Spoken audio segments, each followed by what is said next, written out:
Hello everyone, welcome to EduTap. So today's session we'll be talking about a few digital initiatives by the Government of India. Government of India ने digital India नाम का एक flagship programme start किया जिसका M है कि India को digitally empowered society बनाना है, नॉलेज बेस्ड इकोनॉमी बनाना है बाय 2030। तो इसका मेन विजन क्या है? सबसे पहले तो गवर्नमेंट की जितनी भी सर्विसेज हैं उनका इलेक्ट्रॉनिक एक्सेस मिलना चाहिए सारे सिटीजन्स को, जहां भी पॉसिबल हो सके इलेक्ट्रॉनिकली सारी सर्विसेज अवेलेबल होनी चाहिए सिटीजन्स को। तो इंटरनेट इंफ्रास्ट्रक्चर है इंडिया में, उसे स्ट्रेंथन किया जाए, इंटरनेट कनेक्टिविटी को इम्प्रूव किया जाए, इंडिया को ज़्यादा टेक सेवी बनाया जाए। तो ये एक मेन इंफ्रास्ट्रक्चर की रिक्वायरमेंट है। उसके बाद है इंडिया को एम्पावर्ड सोसाइटी बनाना है, डिजिटली एम्पावर्ड सोसाइटी और नॉलेज इकोनॉमी बनाना है। तो मेन तीन की विजन एरियाज क्या हो गए? सारे सिटीजन्स को डिजिटल इंफ्रास्ट्रक्चर प्रोवाइड करना है, जो भी सिटीजन्स हैं उनको गवर्नेंस और सर्विसेज जो है ऑन डिमांड मिलनी चाहिए और सारे सिटीजन्स की डिजिटल एम्पावरमेंट होनी चाहिए। तो देखो ये तो मेन विजन होगी डिजिटल इंडिया की, लेकिन इसके अंदर इसे ग्राउंड पे इम्प्लीमेंट करने के लिए गवर्नमेंट ने बहुत सारी चीज़ें इम्प्लीमेंट की हैं, जो हम जिसमें से तीन चार इनिशिएटिव आज हम देखेंगे। तो सबसे पहले है आधार। तो आधार क्या है? सबसे पहले तो 12 डिजिट का एक नंबर होता है जिसे इशू करती है UIDAI, unique identification authority of India. तो इंडिया के जो इंडिविजुअल्स हैं उन्हें आधार का नंबर इशू किया जाता है। ये एक यूनिक नंबर होता है। जब भी आपको आधार के लिए रजिस्ट्रेशन करवाना है, आपको अपना कुछ डेमोग्राफिक डाटा देना पड़ेगा, आप कहाँ से हैं, आपका डेट ऑफ बर्थ क्या है, और बायोमेट्रिक डेटा देना पड़ता है। आइरिस स्कैन होता है, आपका फिंगरप्रिंट स्कैन होते हैं, और इससे डुप्लीकेट नहीं किया जा सकता। देखो, एक ही पर्सन के दो आधार कार्ड नहीं बन सकते हैं, क्योंकि जब भी आप अपना डेटा UIDAI को देते हो, वो इसे कंपेयर करते हैं अपने पुराने डेटाबेस से कि कहीं ऑलरेडी इसी सेम इंफॉर्मेशन से कहीं कोई आधार कार्ड इश्यू नहीं हुआ है। सब कुछ वेरीफाई किया जाता है, और ये आधार नंबर बहुत ही रैंडमली जनरेट होता है, डिवॉइड ऑफ एनी इंटेलिजेंस। ऐसा नहीं होगा कि मेरा अगर नंबर 2 3 है पीछे मेरे नंबर के, तो आप मेरे बाद अगर आधार बनवा रहे हैं आपका 2 4 होगा। बिल्कुल ही रैंडमली ये नंबर जनरेट किया जाता है। तो आजकल काफ़ी सारी सर्विसेज लेने के लिए हमारा आधार नंबर यूज़ कर लिया जाता है।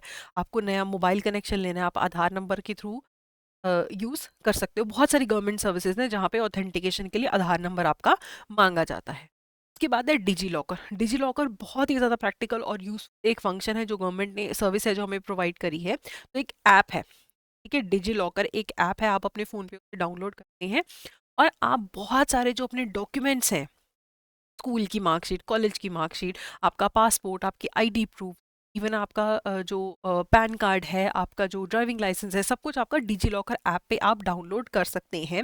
और ये जो आपका डाउनलोड होता है, जो भी डॉक्यूमेंट है, ये ऑथेंटिक होता है, क्योंकि जो इसकी मेन इशुइंग अथॉरिटी है वही डिजी लॉकर में आपका डॉक्यूमेंट भेजेगी। जैसे अगर मुझे अपना पासपोर्ट डाउनलोड करना है, इसके ऊपर कोई मेन डॉक्यूमेंट, पैन कार्ड आपको यहाँ पे डाउनलोड करना है, तो वो जो पैन कार्ड इशुइंग अथॉरिटी है, इनकम टैक्स डिपार्टमेंट, वहीं से डाउनलोड होता है डिजी लॉकर, वहीं से इशू हो रहा है।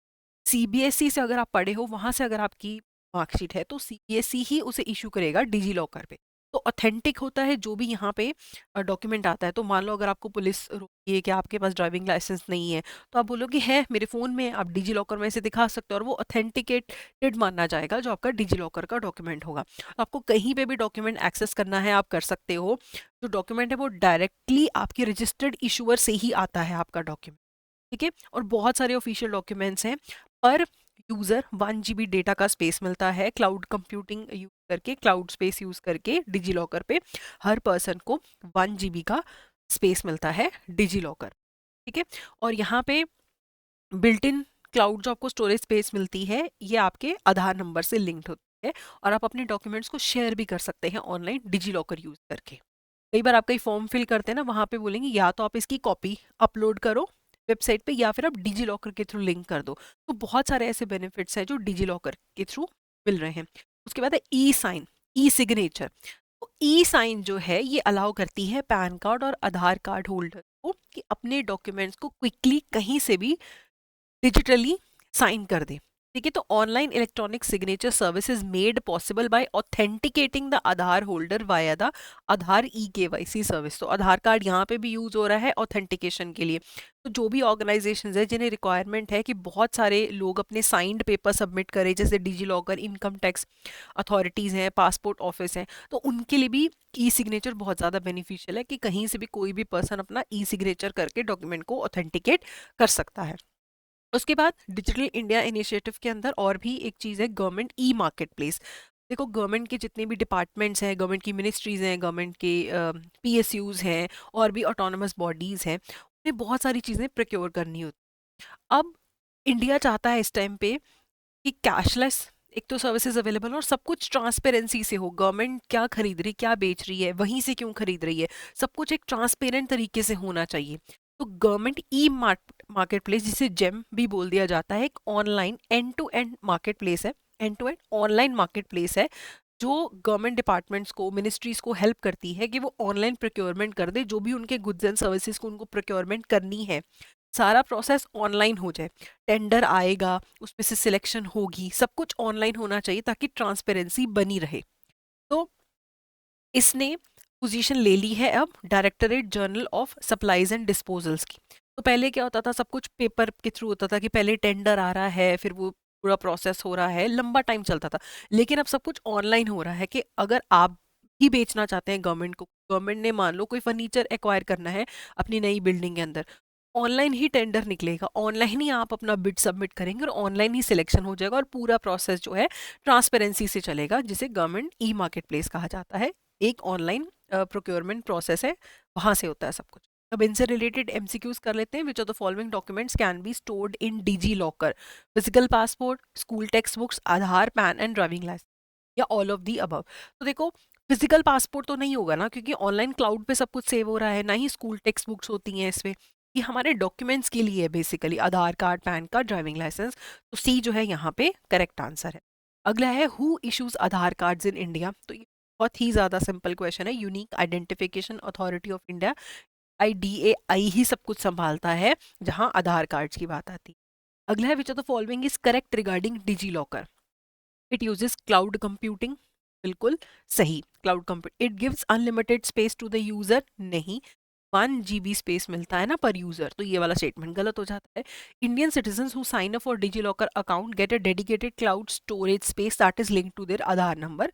तो जो भी हमारा क्लाउड स्टोरेज स्पेस है वो आधार से लिंक्ड होता है। जब आप फर्स्ट टाइम डाउनलोड करते हो ना डिजी लॉकर ऐप, तो पहले आधार से ऑथेंटिकेशन हो जाती है, फिर जब भी आपको दोबारा लॉगिन करने में प्रॉब्लम हो रही है तो वो आधार नंबर के थ्रू ही आपको ऑथेंटिकेट कर लेते हैं। तो 1 एंड 3 यहाँ पे करेक्ट है, तो सी करेक्ट आंसर है। Government e-marketplace is a national public procurement portal that offers end-to-end solutions for all procurement needs of need of goods and services for. Government e-marketplace portal किस किस के लिए use हो सकता है? गवर्नमेंट मिनिस्ट्रीज यूज करती हैं, यस। गवर्नमेंट डिपार्टमेंट्स यूज करते हैं, पीएस यूज करते हैं, तो सभी यूज करते हैं, तो ऑल ऑफ दी अबव। इनमें से किसी को भी कुछ प्रोक्योरमेंट करनी है गुड्स एंड सर्विसेज की, तो वो इस ऑनलाइन पोर्टल के थ्रू करेंगे। तो डी यहाँ पे करेक्ट आंसर है। तो ये था हमारा आज का सेशन। अगर आपको ये सेशन यूज लगा है तो please go ahead and subscribe to our YouTube channel. You can also send a mail at hello@edutap.co.in, or you can also call us on this number for any inquiry. So that's it for today. Thank you so much.